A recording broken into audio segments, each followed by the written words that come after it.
Neemias 7, do primeiro versículo até a primeira parte do versículo 5.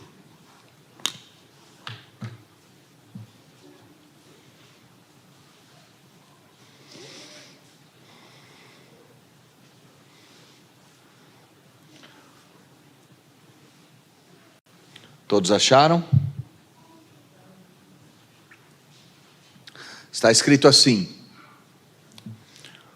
Ora, uma vez reedificado o muro e assentadas as portas, estabelecidos os porteiros, os cantores e os levitas, eu nomeei Hanani, meu irmão, e Hananias, maioral do castelo sobre Jerusalém. Hananias era homem fiel e temente a Deus, mais do que muitos outros. E lhes disse: Não se abram as portas de Jerusalém até que o sol aqueça, e enquanto os guardas ainda estão ali, que se fechem as portas e se tranquem. Ponham-se guardas os moradores de Jerusalém, cada um no seu posto diante de sua casa. A cidade era espaçosa e grande, mas havia pouca gente nela, e as casas não estavam edificadas ainda. Então o meu Deus me pôs no coração que ajuntasse os nobres, os magistrados e o povo para registrar as genealogias. Feche seus olhos mais uma vez. Vamos orar. Santo Deus, diante da sua bendita palavra estamos.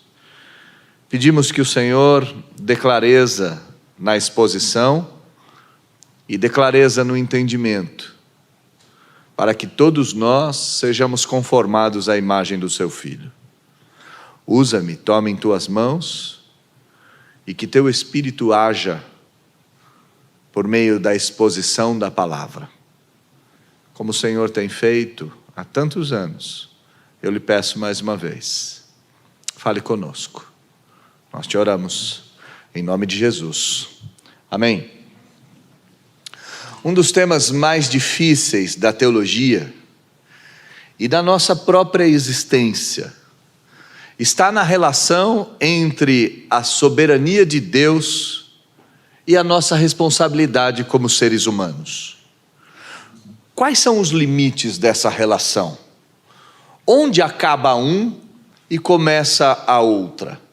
Essa é uma dúvida que inquieta o coração de muitos crentes. Como conjugar?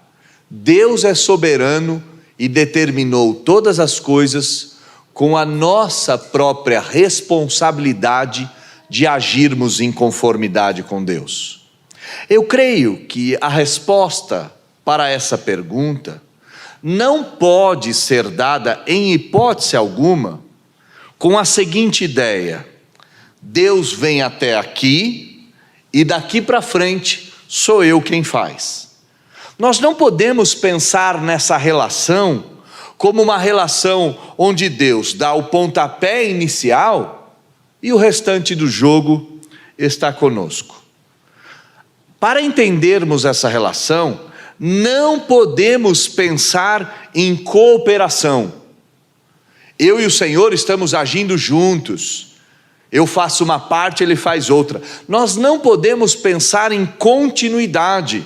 Deus faz a primeira parte, eu faço a segunda. E nós também não podemos pensar em liberdade. Liberdade é um conceito moderno. Esse conceito de que o homem é livre nas suas escolhas.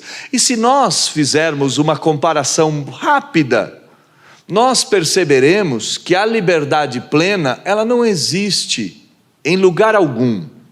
Explico o que eu estou dizendo. Imaginemos que ao sair daqui, nós tenhamos que ir para São Paulo. E nossa escolha é pegar a rodovia Anhanguera. Nós perceberemos claramente que a rodovia nos obriga a irmos para lá.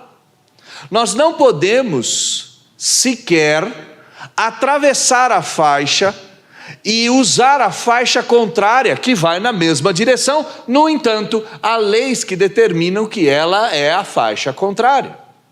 Apesar de 2 faixas de tráfego normal e um acostamento, eu posso escolher entre as 2 primeiras, mas eu não posso rodar pelo acostamento.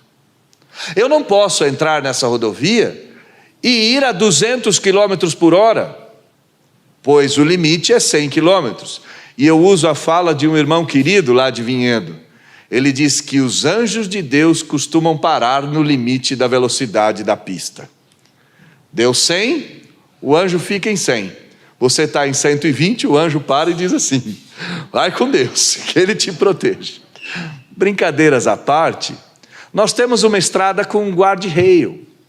Nós temos uma estrada que determina qual é o limite, como ir. A liberdade, nos termos humanos, está mais ou menos pautada nesse sentido. Então, para conjugarmos soberania de Deus e responsabilidade humana, nós não podemos pensar em liberdade plena.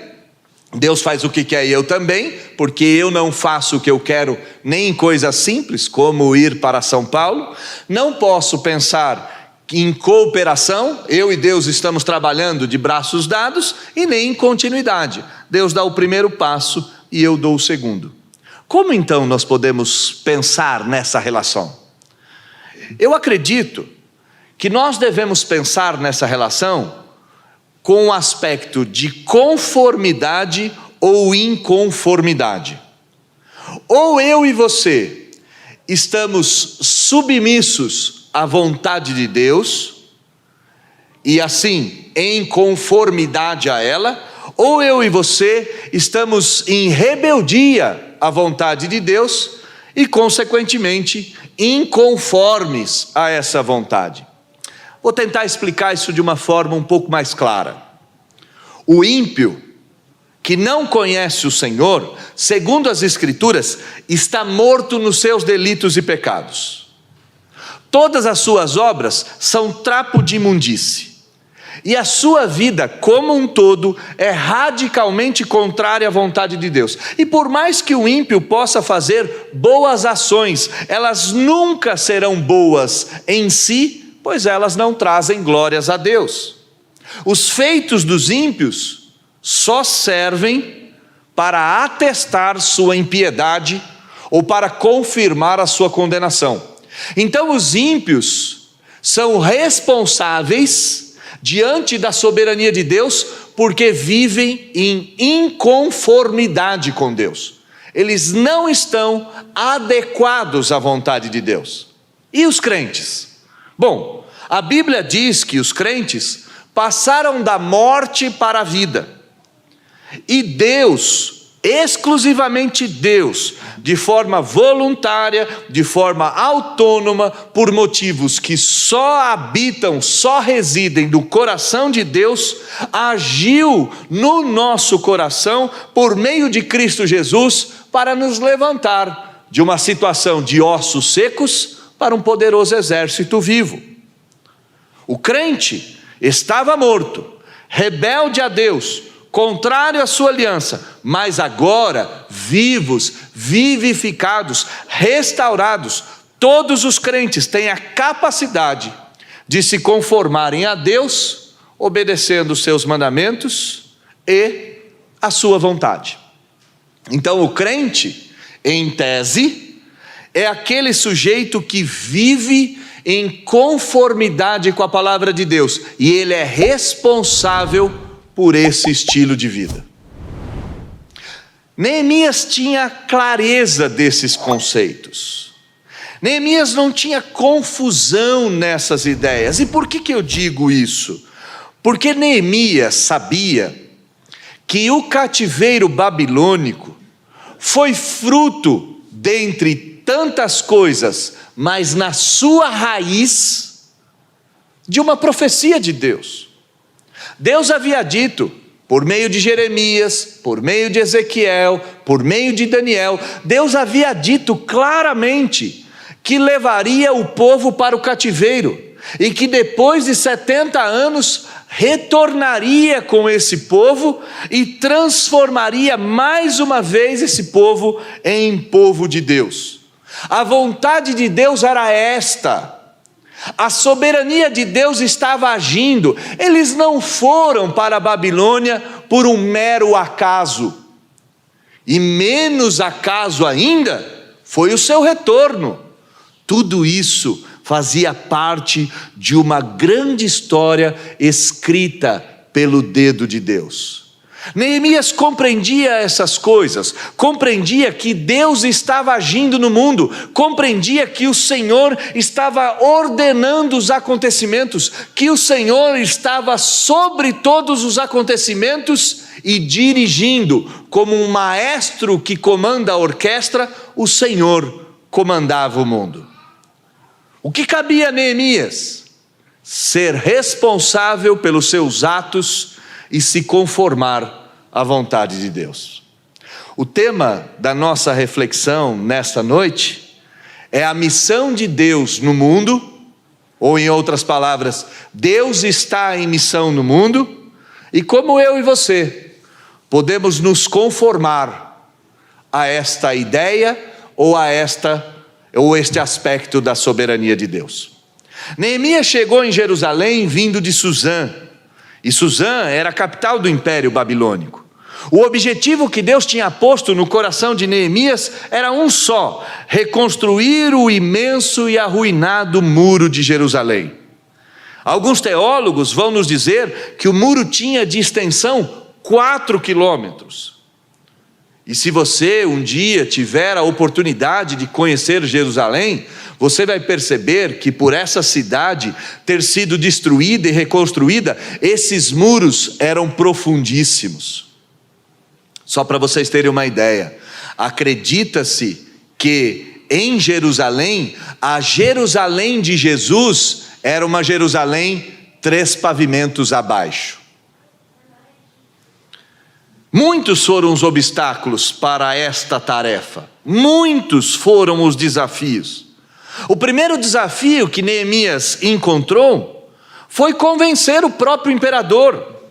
O imperador da Babilônia tinha promulgado uma lei em que voltar para Jerusalém não era possível.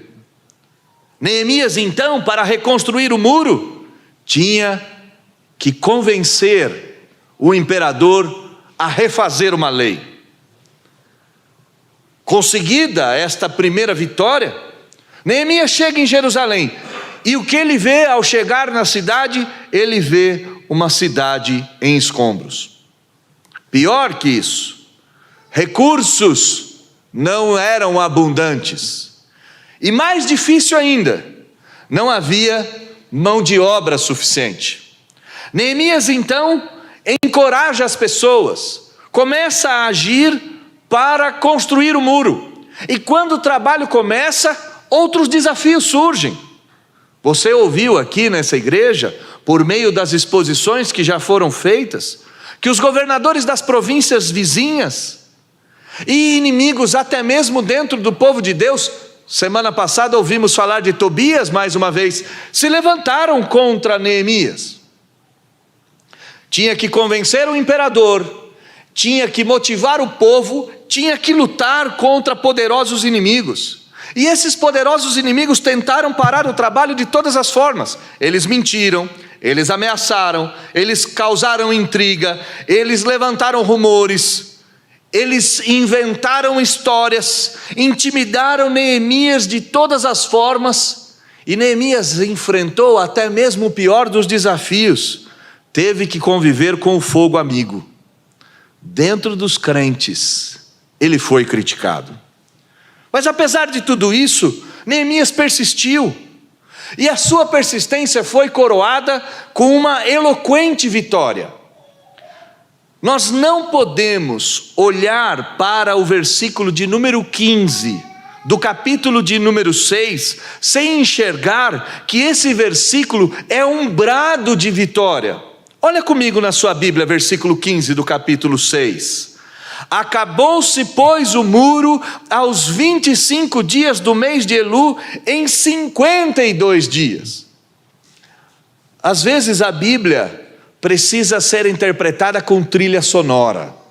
E aqui a trilha sonora é daquelas mais espetaculares, pois em 52 dias, um muro profundíssimo, altíssimo, um muro de 4 quilômetros, na visão de alguns, foi feito em meio a inúmeras dificuldades. Neemias não desistiu um minuto sequer. Neemias não retrocedeu. E além disso, Neemias não se iludiu. Não havia no coração de Neemias a ilusão de que por ter terminado o muro, agora a vida seria mais fácil. Ele não tinha diante dos seus olhos que porque ele obteve uma grande vitória, não haveriam mais dificuldades.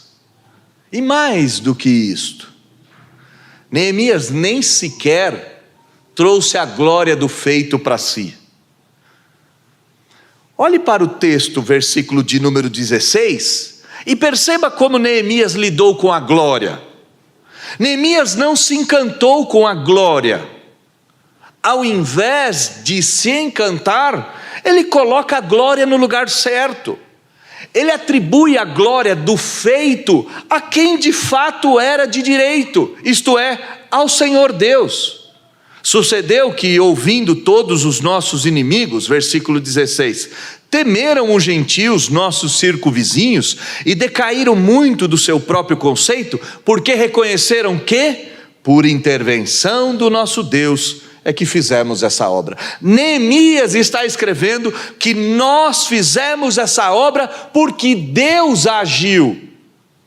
Ele não traz a glória para si. Talvez o que Neemias tivesse dentro dos seus olhos, ou diante dos seus olhos, fosse a visão de Nabucodonosor. Nabucodonosor, o grande imperador da Babilônia, um belo dia saiu na varanda da sua cidade, belíssima e espetacular, e ao olhar a cidade disse: ó gloriosa cidade que eu fiz com minhas mãos. Não existe rei como eu. Não existe homem que faz tais coisas. E enquanto ele se gloriava nos seus próprios feitos, uma voz surgiu e disse: porque trouxeste a glória para si, viverá com os animais do campo, se transformará numa besta fera, comerá com os bois, e viverá em meio aos chacais, até que se saiba que a glória não é sua. Talvez Neemias tivesse essa cena. Nabucodonosor não deu glória e por isso foi amaldiçoado. A glória de Deus ele não divide com ninguém. Com ninguém. Nós temos no Novo Testamento uma figura muito parecida com Nabucodonosor. Um dos Herodes, da longa dinastia dos Herodes, se vestiu como um sol na sua força. E ao aparecer diante do povo, vestido de dourado, o povo o glorificou e ele não transferiu a glória para Deus. Diz a Bíblia que ele foi comido por bichos e morreu. Neemias não se encanta com a glória. Neemias não faz da glória sua de direito, coloca aos pés do Senhor, e por saber que o Senhor era o merecedor da glória, ele também sabe que a tarefa que ele tinha que executar, era Deus quem tinha dado. Versículo 1 diz que depois que o muro foi edificado, Neemias levantou as portas. Perceba que se houve um momento em toda a história bíblica ou história de Neemias em que ele poderia ter sido tentado a sentar, a deixar para depois, a se deliciar com os louros do sucesso, se houve um momento em que ele poderia receber essa glória, foi este. No entanto, ele não faz assim. E antes de nós avançarmos nos porquês que Neemias não faz assim, os porquês que Neemias não age dessa forma, é necessário que a gente faça um questionamento muito sincero em relação à nossa própria existência. Por que muitas vezes nós oramos com regularidade, buscamos a Deus, jejuamos, enquanto estamos no caminho do sucesso, estamos lá, lado a lado na oração, firmes nos propósitos, mas quando a gente alcança a vitória, imediatamente a gente se esquece de Deus e se esquece de todo o caminho onde Deus nos ajudou. Por que nós somos assim? Se a gente for sincero, a gente vai olhar que nós somos assim, e se nós formos mais sinceros, talvez a gente seja levado a admitir que esse esquecimento de Deus é fruto da nossa ânsia pelo sucesso e não pela causa dele. Às vezes eu sinto, meus irmãos, olhando para mim mesmo, que muitas vezes eu estou mais interessado nos anéis do rei do que na sua glória. Neemias poderia ter sido tentado a olhar para os anéis, mas ele não faz assim. Depois do relato da sua conquista, o sucesso não o cega, o sucesso não o enlouquece. E isso é maravilhoso, porque como Neemias não foi cegado pela glória, ele consegue ainda perceber que os problemas estão lá. Ainda existiam muitos desafios, ainda tinha muito a ser feito, ainda existiam tarefas inacabadas. Do que adiantava o muro estar erguido se as portas não estavam no lugar?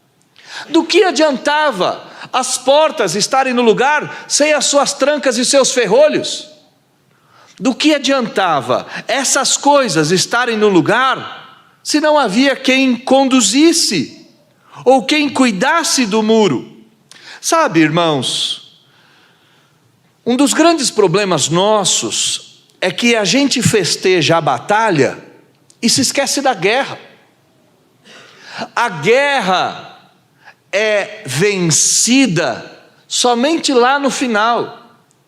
E até o último dia da nossa vitória, e o dia da nossa vitória certamente será o dia da nossa morte, ou o dia da volta do Senhor Jesus, esse será o dia final da nossa morte, muitas batalhas serão vencidas, e muitas outras serão perdidas. Neemias enxergava a guerra, não as batalhas. Ele não se iludia com as batalhas, ele sabia que para vencer essa guerra, ele tinha que perseverar até o fim, e nesta perseverança, ele não podia transferir essa responsabilidade para ninguém, nem mesmo para Deus. Ele não podia dizer para Deus: olha Deus, como o Senhor é soberano, agora é contigo, joga a bola para o Senhor, se vira. Não, Neemias entendia que Deus havia lhe entregue uma missão, e essa missão tinha que ser levada a cabo, tinha que ser concluída. Se nós olharmos para os feitos, talvez a gente não consiga enxergar os motivos por trás dos feitos. Os feitos foram claros. Neemias construiu o muro, pôs vigia nas muralhas, tinha que proteger a cidade, tinha que concluir a missão, mas os motivos estavam exatamente nele se conformar à vontade de Deus para aquele momento. Neemias sabia, não tinha mão de obra suficiente, não tinha recurso suficiente, não tinha alternativas para solucionar essas coisas. E então, ele começa a utilizar tudo que Deus havia dado a ele. Todos os atributos que Deus tinha plantado nele, todas as coisas que Deus já havia trabalhado nele, construído, todas essas coisas precisavam ser utilizadas para que a vontade de Deus fosse feita. Neemias era muito diferente de alguns crentes dos nossos dias, que acredita que como Deus é soberano, eu não preciso usar meus dons e talentos, tudo que eu sou e tudo que eu tenho, para a glória dele e para ele. Neemias começa a colocar esses atributos na mesa. Se você perceber a continuidade do versículo de número 1 do capítulo 7, Neemias age com muita inteligência ao estabelecer os porteiros, os cantores e os levitas. E o que é inteligência? Inteligência é aquela característica que o ser humano tem de conhecer as coisas, de compreender as coisas, de raciocinar de forma clara, de pensar de maneira clara, de interpretar o mundo. E por que eu estou dizendo que Neemias colocou a sua inteligência a favor de Deus, para se conformar à vontade de Deus, para se adequar à vontade soberana de Deus? Por que eu estou dizendo isso? Porque quando Neemias coloca os cantores e os levitas como porteiros, ele está fazendo uma das coisas mais inteligentes que ele já fez na própria vida. Você conhece a Escritura, você sabe que levitas não tem nada a ver com músico. Levitas eram aqueles homens da tribo de Levi, e aqueles homens da tribo de Levi tinham recebido do próprio Senhor a incumbência de trabalhar no templo do Senhor. E qual era o trabalho deles? Bom, eles recebiam os fiéis, separavam as ofertas, recolhiam os mantimentos, colocavam o sacrifício na sua devida ordem, ajudavam os sacerdotes na execução do sacrifício, principalmente na limpeza, porque o sacrifício envolvia derramamento de sangue, carne queimada, aromas, incensos. Eles eram a diaconia do templo, eles eram aqueles homens que são pau para toda a obra. Mas também havia os cantores, e aqui Neemias faz uma distinção: cantores e os levitas. Então, por mais que possa ser muito legal achar que músico é levita, esquece isso, porque isso não tem nenhuma conformação histórica. E por que isso é inteligente? Porque os levitas e os cantores trabalhavam no templo de turnos em turnos, e eles só tinham que trabalhar no templo, então eles eram os únicos homens disponíveis para a ocasião. É muito inteligente o que Neemias fez. Ele usou a sua cabeça para colocar uma solução para a falta de guarda no muro. E ele percebeu que os cantores e levitas eram os únicos que tinham uma brechinha na agenda para cumprir essa tarefa de guardar o muro. Deus é soberano, não preciso fazer nada. Com Neemias não é assim. Deus é soberano e eu preciso usar a mente para me adequar à sua vontade. A vontade de Deus não era primariamente a reconstrução do muro, não era os vigias. É isso que Neemias faz. Mas Neemias não usa só a inteligência, não. Neemias usa também a sabedoria. E sabedoria, irmãos, é aquela característica da pessoa sábia. E a gente conhece muita gente sábia que não tem nenhum conhecimento científico. Você já pode puxar aí na sua memória, talvez aquela tia que estudou até a 4ª série, mas é de uma sabedoria enorme. Talvez aquele irmão da igreja que não é pós-graduado, não é doutor, nem sequer terminou o 1º grau, mas é de uma sabedoria. Talvez seu próprio pai e mãe. Sabedoria não tem nada a ver com conhecimento científico. Sabedoria é esse jeito de saber o mundo e agir ao mundo em conformidade com o próprio Deus. Na nossa tradição cristã, ser sábio é ser guiado pela palavra de Deus. E a gente pode ter gente sábia muito jovem e gente sábia muito velha. Gente que se parece com Cristo desde pequeno e gente que só vai se parecer com Cristo lá no final da vida. Você deve ter alguém que é jovem, mas é muito sábio nos conselhos. E você deve ter alguém que é velho, mas também é muito sábio. Neemias era muito sábio. E como eu provo essa ideia de que ele era sábio? Olha lá no versículo 2. Neemias diz: eu nomeei Hanani, meu irmão, e Hananias, maioral do castelo, sobre Jerusalém. Ora, Hananias era homem fiel e temente a Deus, mais do que muitos outros.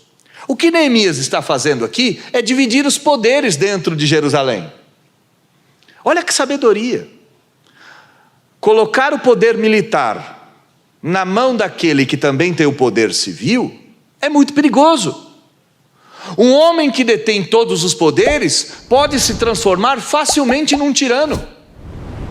Neemias é tão sábio que ele divide as responsabilidades com outros dois. Ele não coloca todo o fardo sobre os seus ombros. Seria muito arriscado ser ele o dominador de todas as coisas. Então ele olha e vai nomear como prefeito de Jerusalém, uma ideia mais moderna de prefeito, se bem que a ideia de prefeito é romana e é antiga, mas para nossa compreensão aqui, uma espécie de prefeito, ele vai nomear Hanani, seu irmão. E antes que você torça os bigodes e já comece a pensar em Neemias e fala: ei, Neemias, resolveu colocar os parentes nos cargos, né? Resolveu agir que nem os políticos brasileiros. Certamente deve ter uma cunhada, um primo, um sobrinho aí mandando em algum lugar. Não foi isso que ele fez. Ele não agiu com nepotismo. Ele não promoveu uma rachadinha gospel aqui. Ele não fez isso. O que ele fez? Ele escolheu o seu irmão porque ele conhecia seu irmão. Eles cresceram juntos. Ele sabia que o homem mais leal que existia em Jerusalém era o seu irmão. Poderia ser qualquer outro, mas era o seu irmão. E por que Hanani era leal? Porque se você puxar na memória aí, você vai se lembrar que quem atravessou todo o caminho entre Jerusalém e Suzã foi Hanani. Hanani viu a cidade destruída e aquilo inquietou o coração dele, e mesmo correndo o risco de ser preso, de ser acusado de traição, de ser acusado de sedição, Hanani foi até a Babilônia para despertar Neemias para a obra. Hanani amava Jerusalém. Hanani amava aquela cidade. A destruição dos muros fez com que o coração dele sangrasse. Neemias não podia ter escolha melhor. Era um homem que amava a cidade. Em segundo lugar, ele também escolhe Hananias. E Hananias era o maioral da fortaleza, era o maioral do castelo. Hananias era aquele homem que já tinha provado o seu valor. A Bíblia vai dizer que ele era fiel, temente a Deus e o maioral da fortaleza. Então são três características que Hananias tinha aqui. Em primeiro lugar, Hananias era um homem de armas, um homem firme na sua convicção. A gente não pode colocar de guarda um homem frágil no seu espírito. Hananias sabia que se houvesse de derramar sangue para proteger a cidade santa, o sangue seria derramado. E ele não fazia isso porque tinha sede de sangue ou por sangue. Ele fazia isso porque ele era fiel a Deus. Ele era um homem que não temia os perigos da vida, porque ele sabia que Deus era aquele que poderia condená-lo ao inferno. E um homem que teme a Deus não vive atrás de elogios, não se desanima pelas críticas, não se corrompe, não busca os holofotes e mais, um homem que teme a Deus não teme fazer o certo, mesmo se todo mundo crucificá-lo, como foi no caso do Senhor Jesus, ainda assim, mais vale aquilo que é correto do que abrir mão da própria honra em favor da própria vida. Além disso, ele era um homem fiel a seus irmãos. É o que a Bíblia diz, ele era fiel e temente a Deus. Ele era fiel aos seus irmãos. Sabe aquela pessoa que a gente pode confiar? Tão raro nos nossos dias, né? Irmão, preciso te contar um segredo. Será? Corre o risco de tarde esse segredo já ter ampliado, modificado, inserido outras pessoas e toda a igreja estar sabendo. Um homem fiel a seus irmãos é um homem confiável, e um homem confiável é aquele que é íntegro, honesto e que tem valor. Hananias era esse homem. Enquanto Hanani amava a cidade, Hananias tinha um compromisso com valores em que ele não negociava. E por fim, Ele era experimentado, ele era o comandante da cidade forte, ele era o comandante do castelo, ele já tinha demonstrado o seu valor, ele já tinha demonstrado que ele era um homem de luta e que ele era um homem em quem se poderia confiar. Muito sábio foi Neemias. A vontade de Deus, a responsabilidade do homem, e Neemias está usando tudo que ele tem: inteligência, sabedoria e prudência. Olha o versículo de número 3. Olha o que Neemias diz: não se abram as portas de Jerusalém até que o sol aqueça, e enquanto os guardas ainda estão ali, que se fechem as portas e as tranquem. Neemias mostra uma característica que falta também a nós: falta-nos prudência. E o que é prudência? Prudência é aquela característica que o homem e a mulher têm que ter de evitar perigos e consequências ruins de maneira desnecessária. Quem é prudente é precavido. Quem é prudente é sensato. Poderíamos dar um exemplo da história da literatura. A cigarra e a formiga é o maior exemplo de prudência e imprudência. Enquanto no verão a formiga trabalhava para guardar recursos para o inverno, a cigarra vivia a cantar. Chegou o inverno, a cigarra foi olhar na sua despensa e não encontrou alimento ali. Buscando a formiga, disse: olha, dona formiga, eu não tenho comida e vejo que você está abastada. E a formiga então pergunta para a cigarra: o que fizeste no verão? A cigarra diz: cantei. A formiga diz: então agora dança. É ótimos contos de Jean de La Fontaine. E é ótimo inclusive para a educação dos filhos, porque ele sempre traz uma moralidade no final. A Bíblia diz que eu e você devemos ser astutos e prudentes. E por que a gente deve ser astuto e prudente? Porque nós vivemos num mundo de inverno e verão, por exemplo. Os dias maus chegam. Nós vivemos num mundo em que o diabo controla a mentalidade de tantas pessoas. Tem tanta gente que não manifesta, mas é o filho do diabo em pessoa. O diabo, como um leão, ruge ao nosso redor. O mundo não é uma festa. Por mais que alguns postem nas redes sociais que todo final de semana é festa, nós sabemos, o mundo não é festa. O Senhor Jesus disse que no mundo teríamos aflições. Então a prudência é algo maravilhoso, é algo necessário, é algo que eu e você devemos buscar. E em que Neemias foi prudente? Ora, como ele tinha pouca gente nos muros, como ele tinha pouca gente na cidade, as portas da cidade ficariam trancadas por mais tempo. Era costume naquele mundo que assim que o sol raiasse, as portas da cidade se abrissem. Viajantes iam e vinham, comerciantes iam e voltavam. Havia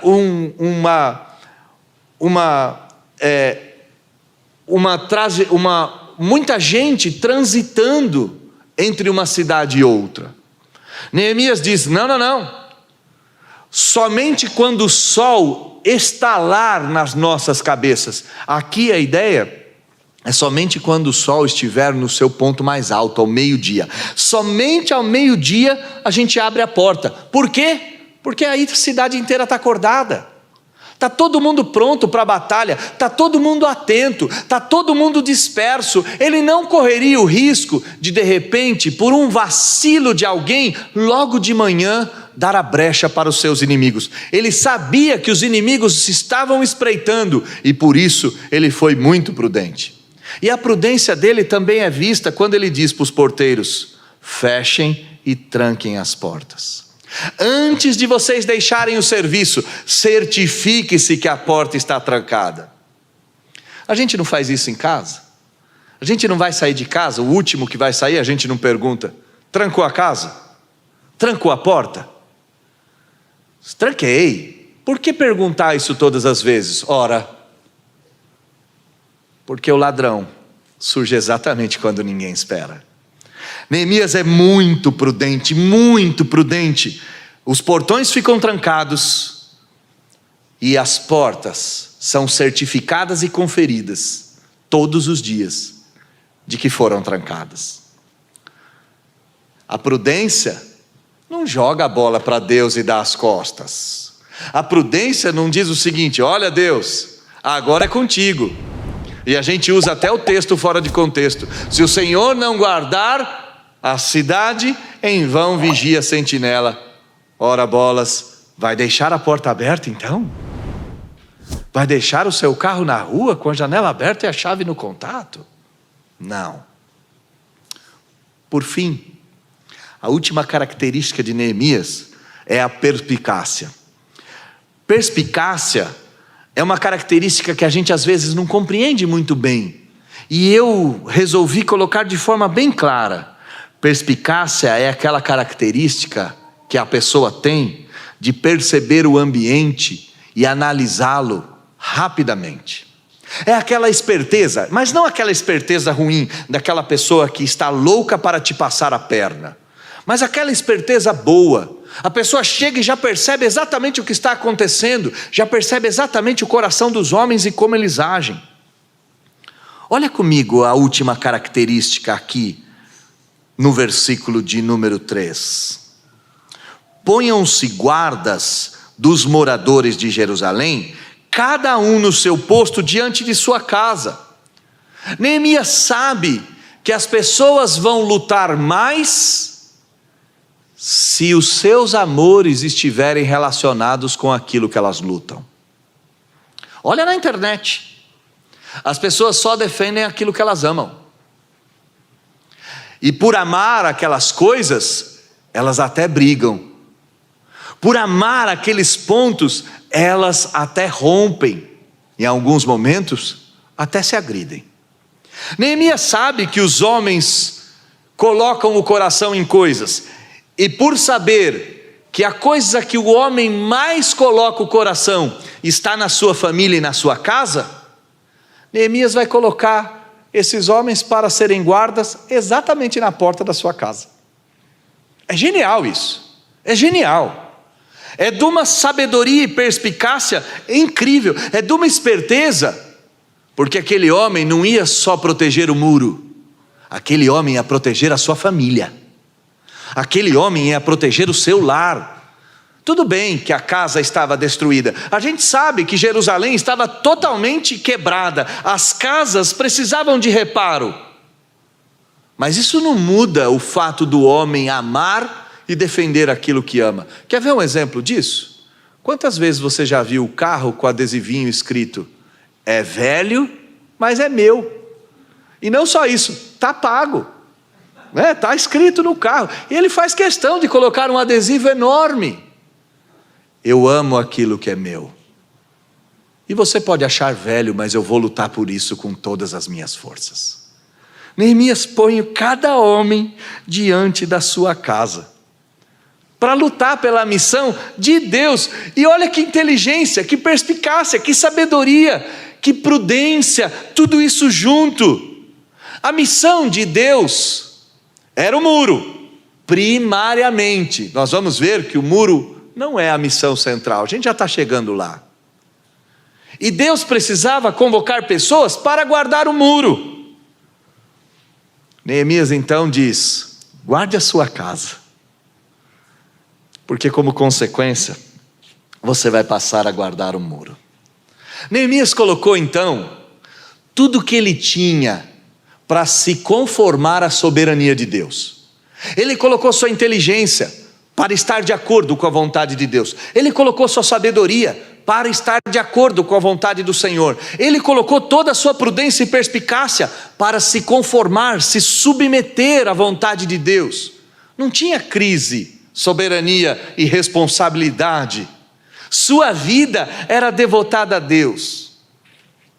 Mas se a gente olhar o versículo de número 4, parece que um problema acontece aqui nesse texto. Olha comigo o versículo 4. Quando a gente chega nesse texto, a Bíblia nos diz que a cidade era larga de espaço e muito grande. Porém, havia pouca gente nela. E mais, as casas ainda não estavam edificadas. Historiadores nos dizem, de acordo com a Escritura, que cerca de 40 mil judeus voltaram da Babilônia. E a maioria deles não foi morar em Jerusalém. Quem moraria numa cidade destruída e sem muro? Ninguém. Eles se espalharam pelo território. A cidade tinha um pouquíssimo número de pessoas. Neemias percebe essa solução. Como então resolver esse assunto? Como então colocar a sua responsabilidade de acordo com a vontade de Deus, se ele chegou no momento de dificuldade plena? Como resolver esse assunto? Eu acredito que nunca saiu da mente de Neemias, nunca saiu, a compreensão de que a mão de Deus estava trabalhando em todas as circunstâncias. Ele não se esqueceu em nenhum momento que Deus estava agindo. Ele não tinha essa ideia, bom, eu fiz até aqui, e Deus? Deus foi dar uma volta por aí. Talvez o verão em Saturno seja melhor do que do planeta Terra. Não, ele não tinha essa ideia. Ele sabia que a mão do Senhor estava sobre ele. Ele sabia que a vontade de Deus estava sendo feita. E ele também sabia que a vontade dele era se conformar à vontade de Deus. E aí aparece o então. Esse versículo de número 5 tinha que ter um rufar de tambores. Eu precisava de trilha sonora. Eu digo que às vezes a gente precisava de trilha sonora. Então tem que vir a bateria. Então, quando não tinha mais solução, quando o homem não era capaz mais de resolver o problema, então quando o homem não podia mais dizer o que fazer, então Deus colocou algo no coração dele. Incrível o texto.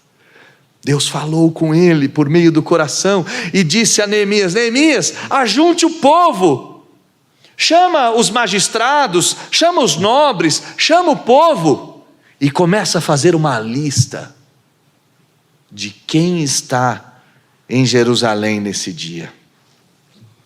Sabe, quando a gente olha para o texto, a pergunta que a gente faz é: será que a missão de Neemias era muro?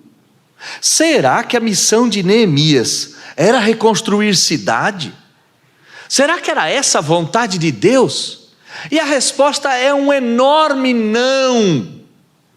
A vontade de Deus, dita lá em Jeremias, profetizada por Jeremias, era transformar o povo que havia voltado do cativeiro em novamente um povo santo, a serviço do Deus Santo. A vontade de Deus não estava totalmente ou exclusivamente na construção do muro. É claro que tinha reconstrução, a gente está vendo isso daqui em todo o tempo. É claro que tinha o repovoamento da cidade, é claro que tinha a construção das casas, é claro, tudo isso é claro, mas aquilo que não pode ficar obscuro diante dos nossos olhos é que a missão principal de Deus e consequentemente a missão de Neemias era renovar espiritualmente o povo, era fazer com que o povo voltasse aos braços do Pai, era fazer com que o povo retornasse a ser o povo de Deus. Em outras palavras, a missão era de Deus, e a missão de Deus era trazer os seus eleitos novamente para si. A missão de Deus envolvia os muros, mas o alvo de Deus não eram tijolos, eram pessoas. Deus coloca no coração dele: então ajunta as pessoas, Neemias, faz lista deles.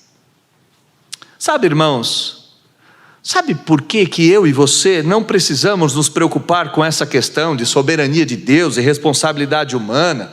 Onde começa um, onde termina o outro? Não é essa a ideia. Se a gente ficar pensando nessas coisas, nós vamos fugir do alvo e vamos tão longe.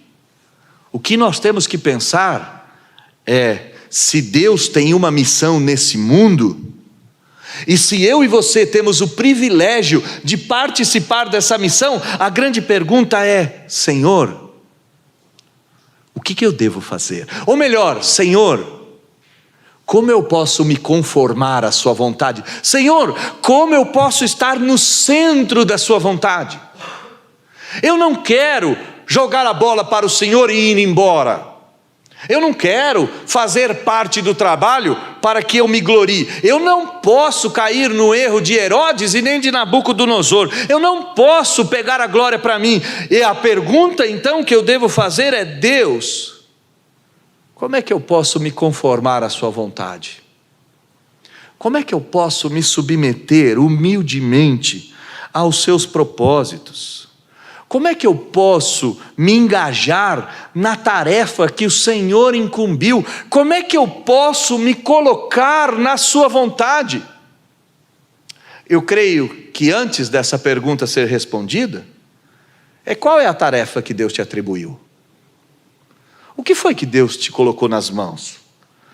E talvez você pense nas coisas ordinárias e concretas, né? Talvez você pense na segunda-feira de manhã, olhe no relógio e fale: bom, parece que o pastor está no final, está no horário. Amanhã de manhã às 7 eu pego no batente. Deve ter uns 3 touros para eu pegar com a unha. E a vontade de Deus é que eu faça isso, que eu vá no meu trabalho. Ou melhor, eu vou voltar para casa agora, tem algumas coisas para resolver em casa, ainda tem meus filhos. É verdade que as coisas ordinárias da vida fazem parte da vontade de Deus. Deus te pôs nesse casamento, te deu seus filhos, colocou no seu trabalho, pôs você na família, na cidade que você mora, e todas essas coisas são parte da vida ordinária, onde a vontade de Deus se manifesta. Só que a vontade de Deus não envolve só o seu sobrenome, ou o crachá do lugar que você trabalha. Você foi convocado para estar com Deus em missão no mundo. Você foi convocado para a missão de Deus, e a missão de Deus não é bater o cartão amanhã. A missão de Deus é restaurar o povo de Deus que porventura esteja na mesma sessão em que você bater o cartão. A grande missão não é muro, não é família. A grande missão é gente. E por isso, soberania de Deus e responsabilidade humana não tem sentido. Sim, o Senhor me colocou para fazer muro, eu vou fazer. Mas o objetivo do muro é restaurar o povo. O objetivo do muro é trazer o povo para o Senhor Jesus. E da onde eu tiro todas essas ideias? Vamos lá no Novo Testamento, abre sua Bíblia em Mateus 28, versículo 18.